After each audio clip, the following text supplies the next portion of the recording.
Life hack for eating vegetables.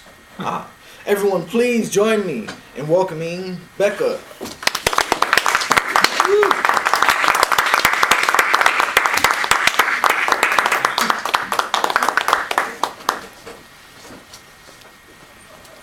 Imagine it's 5 p.m. You've just gotten off work and you are presented with two snack options. On one hand, celery, plain without peanut butter, just celery. On the other hand, a chocolate chip granola bar. Which one are you going to go for? How many of you would choose the celery? Aaron, I believe you. I would not.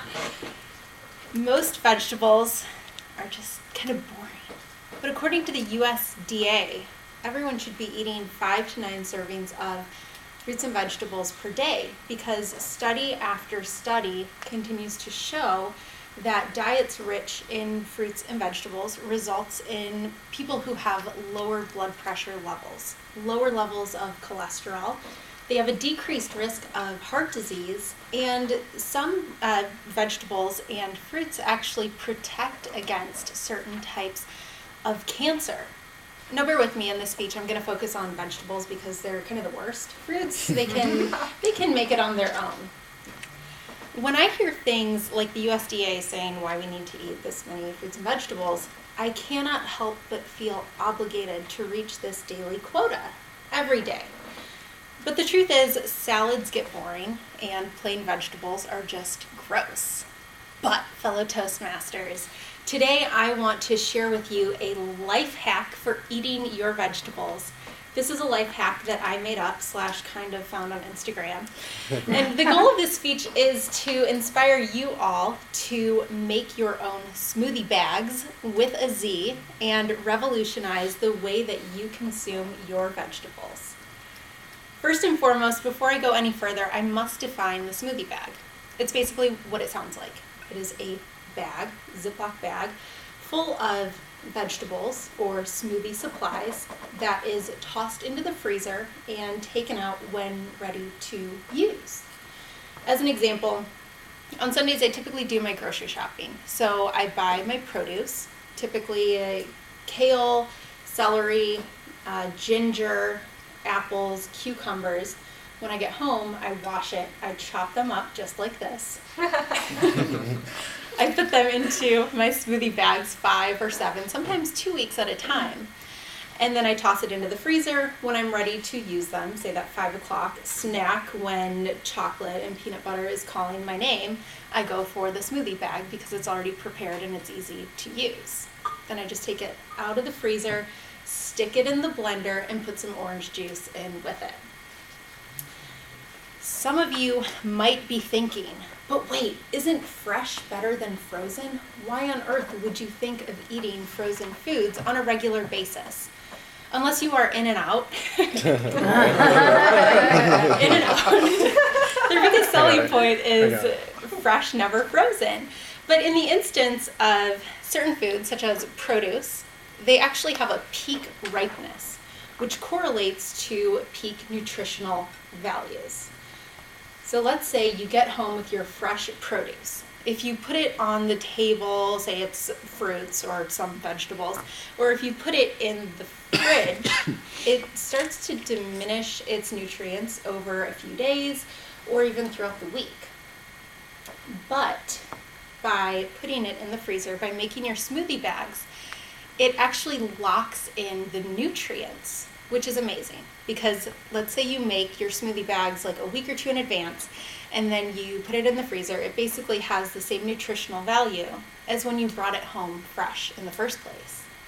By making smoothie bags, you're actually able to stop time. It's amazing. Another thing about these smoothie bags, not only is it an optimal way to get your nutrients from vegetables, but it's actually pretty affordable.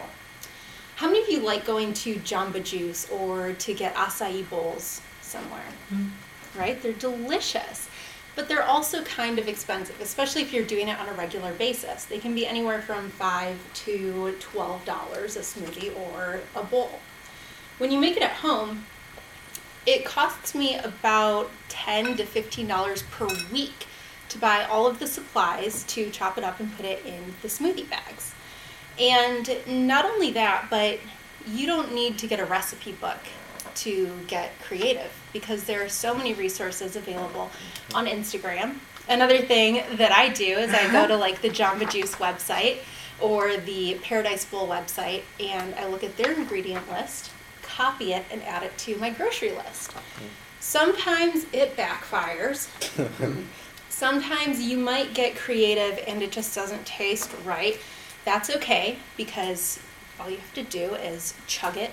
College prepared us for this. Along the lines of affordability, one more comment there. You don't need a fancy blender. If you have a Vitamix or a Ninja blender, great. Don't get rid of it. I've heard wonderful things about them, but you really don't need to spend $200 to $600 on a blender. In fact, the one that I have is a Cuisinart. It came from Target years ago. It was about $30, and only 3 out of the 4 buttons work. So there's an on, there's an off, there's a pulse, then there's a crush ice button, and also a knob that you can adjust the speed. Everything is broken except for crush ice. I end up just holding it down for the entire duration, all 20-30 seconds, and then we're good to go. You just need something that works, basically. In conclusion, as you can all see, making your own smoothie bags, it's healthy, it's affordable, it's pretty easy to make juicery grade smoothies in the convenience of your own home.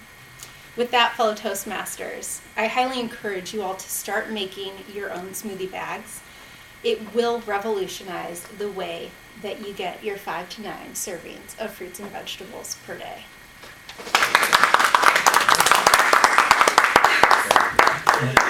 Sorry. It's really hard to like take notes and remember to time. I was like, wow, I speeded through this.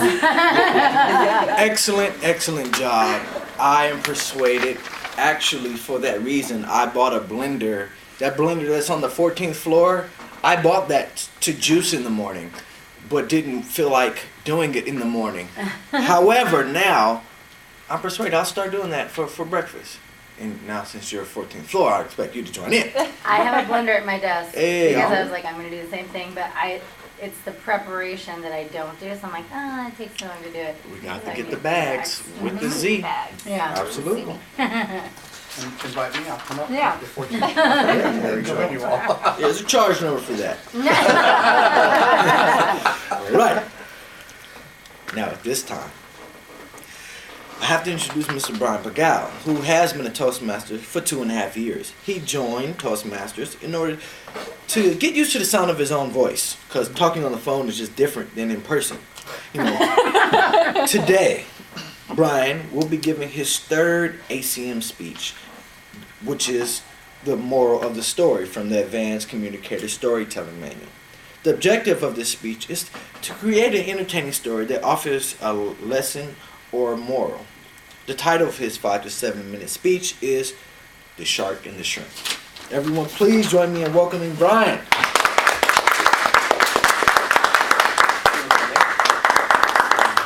Keep clapping. Yes. Fellow Toastmasters, how many of you have heard of Aesop's fables?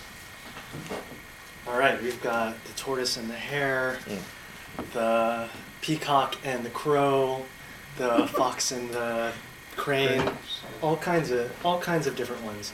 But today, I'm going to tell you a lesser known story, the story of the shark and the shrimp. You see, it was a hot day in the middle of the ocean, and shark and shrimp were hanging out. Shark had just taken a selfie of them when his stomach started rumbling loudly. Want to get some food? Said shrimp. Yeah, let me just post this on Instagram, Shark said. Hashtag birds of a feather, he captioned. I'm starving. Shrimp, I could eat a horse. What? Said shrimp. It's just an expression. It means I could eat a lot. Shark whined. Whoa, Whoa. Slow down, shark. Quality over quantity. Honestly, I'm not even that hungry, Shrimp said. Well, honesty is the best policy, Shark proclaimed. Maybe we can split something. Should we go to the Habit? Shaking his head, Shrimp said, I ate there during Employee Appreciation Day with lobster. So you can go ahead without me. Now, Shrimp, fair weather friends are not much worth. Why don't you just tag along? Let me Yelp some places and ask for some recommendations on Facebook, Shark pleaded. Don't make much ado about nothing, Shark, Shrimp said. How about we go to our regular spot? At that moment, Shark paused as his eyes got big and his heart started racing. His gills moved big and slowly, and he was really hungry. He knew what that meant. Taking another selfie with Shrimp, he yelled out the caption for all to hear. We're going to In-N-Out! Hold on, Shrimp said. Don't count your chickens before they've hatched. I'm not that hungry. Well, why don't we cut an In-N-Out burger in half to share? Shark suggested. Agreed, Shrimp smiled. Immediately, Shark took off and raced down Continental, ready to make a left on Mariposa to the In-N-Out. Slow and steady wins the race, Shrimp laughed to himself. Shark rushed on ahead, and soon, as he turned the corner, ready to get into the In-N-Out parking lot, he bumped into an eel blocking the path with a school of fish swimming behind him. Sss, the eel said, because that's the sound that eels make. You are not allowed to go into the In-N-Out. Sss. Well, what do I have to do? Shark asked. Well, if I can answer 3 questions correctly about your life, hissed the eel, then you cannot pass. But if I get any questions wrong, you can go ahead to get your burger. Easy enough, Shark thought. Let me think of my 3 questions. His first question, what's my favorite movie? Sleepless in Seattle. The eel hissed. Discouraged by how fast the eel said the answer, Shark thought a little longer and harder about the second question. Well, where did I live last year? Shark said. Eel pretended. Just off the coast of Australia. Dang, Shark proclaimed. Eel was right again. Okay, now Shark had to think of a harder question. Okay. Where was I last week? He said to the eel. The eel laughed because he already knew what the answer was. Last week, you were with Dolphin at the bar, taking shots of tequila. Knowing he was right, Shark was dejected. And despite his rumbly-tumbly tummy, he turned around and swam away. Looking for Shrimp, he couldn't find him. He had sped along way too fast.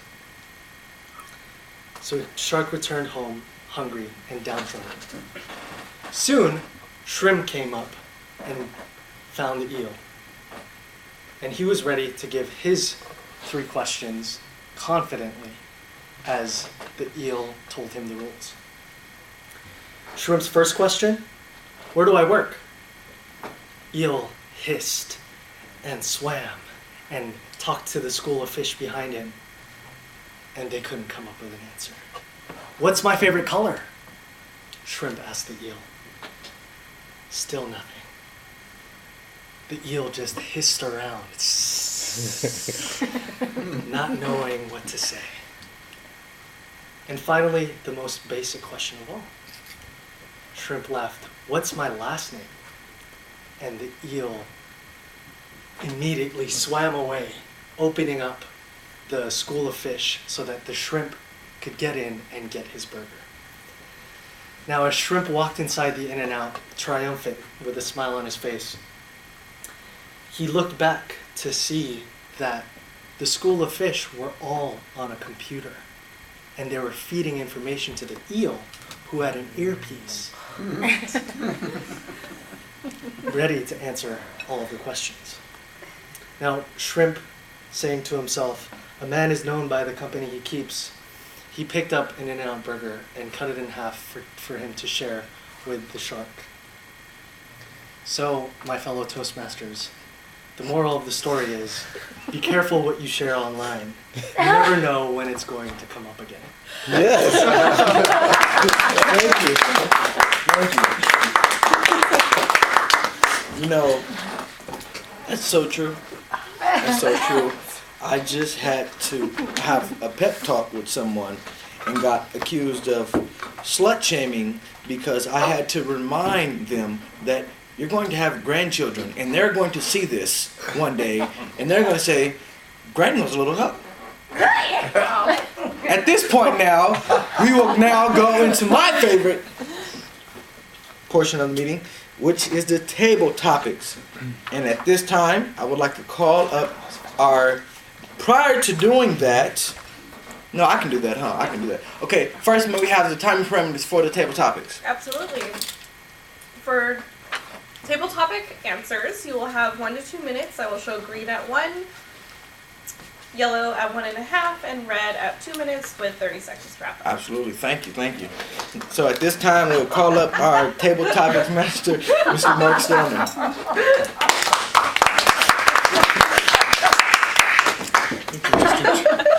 Oh, smash. What's going on? What was your name again? I'm sorry. Matthew. And you okay with participating in table topics? You'll be called up. I'll give you a random question or topic that you need to give at least a minute speech on. You can go for up to 3, as Sarah mentioned, or 2:30, as Sarah mentioned. But the idea is just to come up here and get comfortable with speaking off the cuff. Does that sound okay? Okay, sounds good. Cool. Today's theme is time. Now, unfortunately, Martin is not here because I always like to rip him about why he chose a particular topic, but he is not here, so I can't do that. I suspect it has something to do with physics and science because last week was mass, next week is charge, and then the following week it's energy. So I don't know if September is, nerd month or whatever. I assume that's why he's doing it. That's a time. Yo, write that down there. Exceptional. That's exceptional. Nerd month. Is it still recording right now? Probably. Yes. I hope so. And scene. So, the theme is time, and that can go in a lot of different directions. So I had a lot of fun kind of coming up with different questions for this. So let's start. And I got a lot of them, and we have not a ton of time. Okay. So time is probably one of the most precious things that we have. More precious resources that we have. It's one of the things I think most people would agree we wish we had more of. Gloria, what would you do if you had an extra, say, 6 hours in your day? 6 hours. It's pretty good.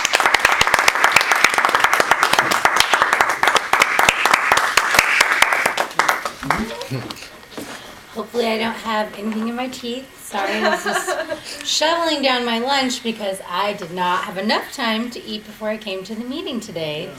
And I was also late because I was finishing up an interview with one of my candidates. So if I had 6 more hours in the day, I would try and add that into my workday so I could get overtime. But if I was unable to do that, I would definitely pad my sleeping time. I'm a new mom, or newish. My daughter's 17 months, and sometimes she sleeps really well, sometimes she doesn't. This morning, she did not. I was up at 4:20, and normally we can bring her in bed, get her to fall back asleep. But she just wasn't having that today. So I was watching Mickey Mouse Clubhouse at 4:20. I don't know if any of you have had the opportunity to view that, but oh, toodles! So 6 more hours, I would definitely sleep. Thank you.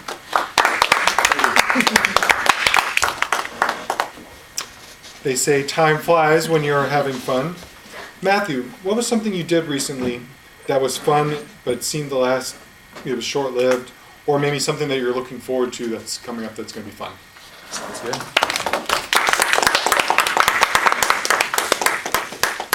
Excuse me, everyone. I'm a little injured today. Oh, All right. I knew you No were- worries. So, something that I recently did that I wish was able to extend a longer duration, perpetually forever, was was my recent trip overseas. I spent the last 2.5 months backpacking Southeast Asia. I first spent 2 weeks in China, then 2 weeks in Thailand, and at which point I pivoted off to Malaysia. I went to Borneo for a little bit, Hong Kong, Singapore, the Philippines, and I really enjoyed my experience though. I felt as though I gained a tremendous amount of life value, and I also realized that I was taking life way too seriously before that. I was going to school up until June, working, my education plus all the different extracurriculars on campus left me feeling really adult. And I wasn't having very much fun. So when it came to traveling, I learned how to travel a little bit slower, and then I learned how to enjoy my time. And thus, coming back, I feel far more refreshed, and I have a completely different outlook on life. And I wish I was able to continue doing that. Thank you.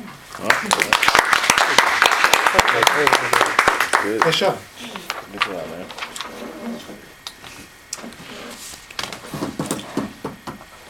Another saying, good things come to those who wait.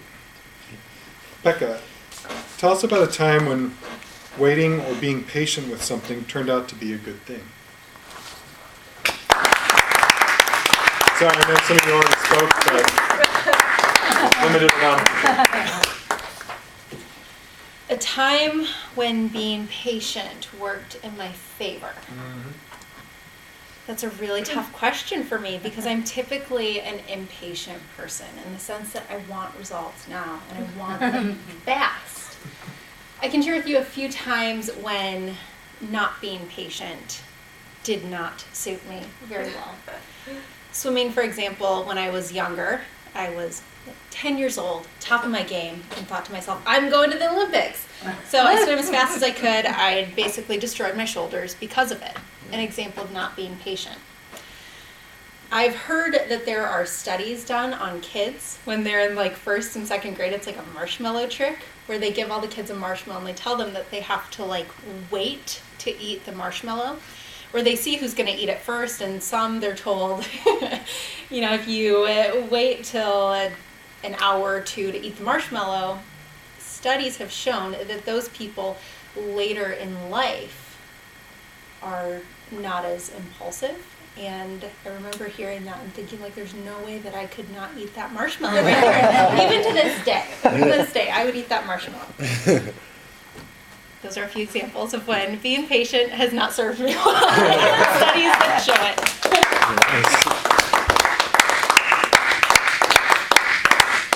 Nice. Let's talk about time travel. Is it possible? There's a lot of theories as to whether or not it is. There's an argument about, and so there's talk about like travel to the future is more theoretically possible, I think, than traveling backwards in time. I don't know how exactly that would happen. But so it's an interesting topic, and it's a topic that's constantly explored in Hollywood and movies and things like that. So there's something called the grandfather paradox, which is if you go back and kill your grandfather, then how do you exist? And it's a paradox, because how could you have gone back and killed him if you don't exist? It's similar to, like, there's a theory about, like, if you went back and killed Hitler. Well, say you went back and killed Hitler, Well, then you erase the reason that you needed to travel back to kill him in the first place. So how does that work? So it's a paradox. Rick, if you could travel back in time, what's something that you would change?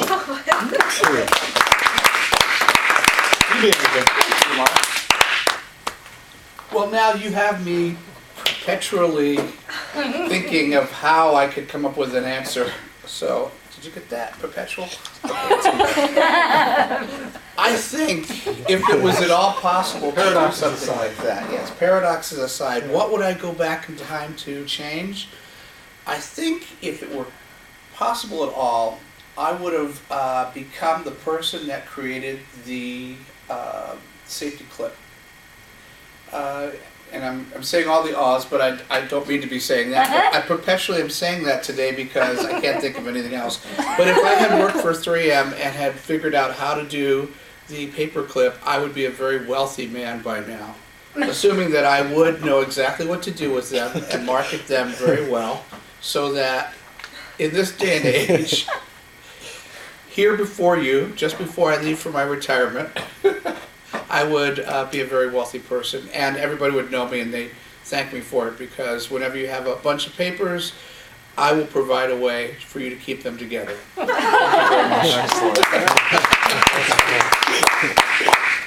Oh, he's the paperclip guy. Right?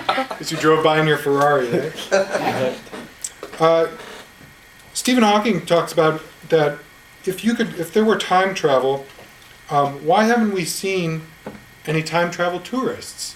If there's a possibility that sometime in the future that time travel could exist, or does exist, why haven't we seen any time travel tourists? Sarah, if you could travel back in time, what event or what time period would you visit? Yeah.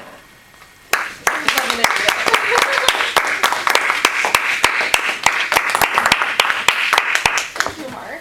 It's a very interesting question. I do like the thought of, if there are time travelers, why haven't we seen them? Has anyone ever seen on Facebook through like a feed pictures of people that they say like, oh, this is them in current time, or this is that person back then? It's a little trippy, although you can't believe everything you see on the internet. Apparently. But it is kind of an interesting idea. I don't know necessarily if I would go back in time. Maybe I would want to go into the future. And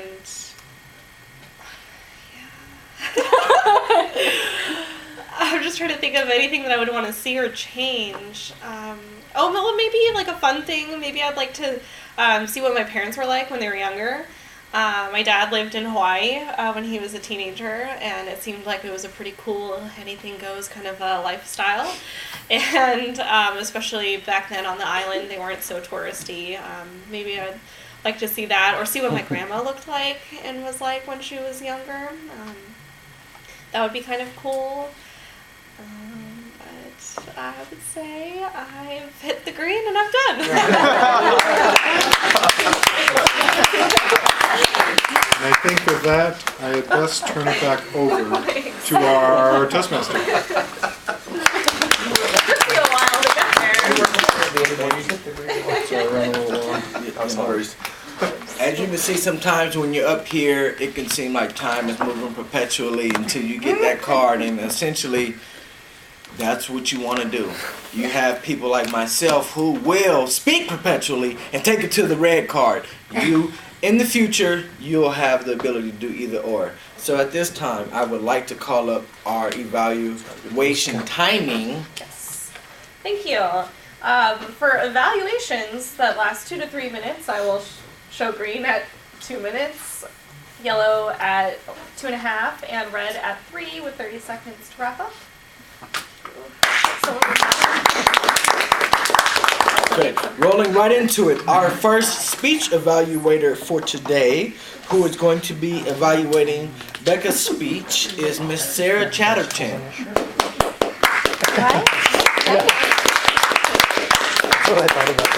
Thank you, Mr. Toastmaster and General Evaluator. Becca, I really enjoyed your topic a lot. Right away, I was like, I make smoothies for breakfast every day. And it never occurred to me to do some sort of preparation.